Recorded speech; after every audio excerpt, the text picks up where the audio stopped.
साळवे साहेब, इतकी वर्ष तुम्ही शिवसेनेत आहात, माझ्या मते 40 वर्ष झाली तुम्हाला आता शिवसेनेमध्ये. 1982 पासून मी शिवसैनिक म्हणून काम चालू केलेलं आहे. पण मग मध्ये एवढा टर्मॉइल झाला, म्हणजे शिवसेनेमध्ये बदल झाले, शिवसेनेमध्ये बंड किंवा एकनाथ शिंदे म्हणतात असा उठाव झाला, त्यानंतर तुम्ही गेला नाहीत कुठे. पण आता का जावं असं वाटलं? मी स्वतः 1992 साली रत्नागिरी शहरामध्ये नगरसेवक झालो. त्यानंतर 1997 साली मी रत्नागिरी शहराचा नगराध्यक्ष झालो, पहिला नगराध्यक्ष शिवसेनेचा. त्यानंतर ती वाटचाल झाली आणि शिवसेना प्रमुख बाळासाहेब ठाकरेंनी मला 2000 साली शिवसेनेचा जिल्हा प्रमुख बनवलं. त्या संपूर्ण 5 वर्षाच्या कालावधीमध्ये मी संपूर्ण 9 तालुक्याचा जिल्हा प्रमुख होतो.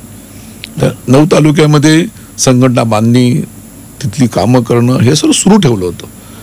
आणि मग त्या काळामध्ये आपल्याला आठवत असेल की शिवतीर्थावरती दसरा मेळावा व्हायचा. त्या दसरा मेळाव्यामध्ये स्वतः शिवसेना प्रमुखांनी माझा सत्कार केला होता. महाराष्ट्रामधला सर्वोच्च जिल्हा प्रमुख म्हणून तो सन्मान केला होता. अशा तऱ्हेचं संघटन वृत्तीने त्या ठिकाणी मी काम केलं.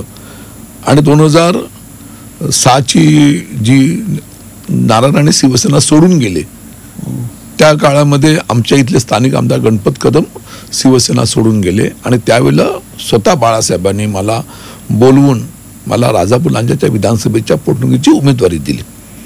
निवडणुकीला सामोरं गेलो. त्या निवडणुकीमध्ये फक्त आणि फक्त 1600 मताने पराभूत झालो.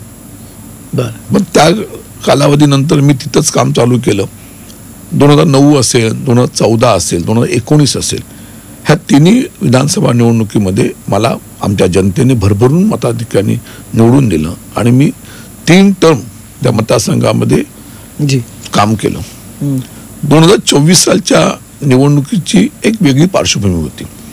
आणि त्या पार्श्वभूमीमध्ये पाहिलं आपण तर ह्या निवडणुकीमध्ये जो पराभव झाला तो पराभव म्हणजे जिवारी लागला.